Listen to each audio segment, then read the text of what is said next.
Hello again, this is Les at hindi tayo patatalo sa Diwata Pares Overload, the real deal. This is my personal and honest review. Dahil ang dami nagtatanong kung ano talaga ang personal experience ko, heto na.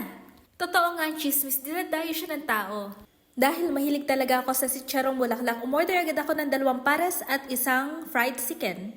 Kahit unlimited ang rice, syempre isang rice lang ang kakainin ko. At dahil isa kong Batanggenyan na sanay sa jumbo with overload na toppings na lomi, nakokontent ako sa isang serving ng pares. Kaya kung katulad ko kayo, order na rin kayo ng marami. Para sa akin, winner na winner ang pares ni Diwata. Yung soup niya matabang pero understandable kasi base soup siya.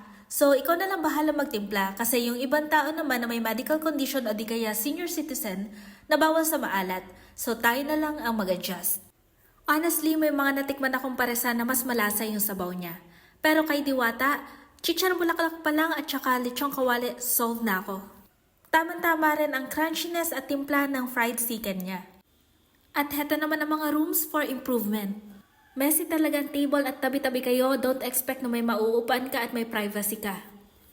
But don't get me wrong, messy lang table kasi understaffed siya noong time na nag-visit ako. Pwede pang i-improve ang sistema sa pagbabayad dahil pwedeng-pwede ako makalusot. Naging honest lang tayo.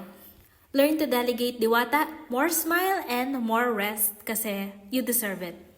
Diwata has truly been an inspiration from rags to riches at kayang-kaya niyang lumaban ng patas. Congratulations, Diwata!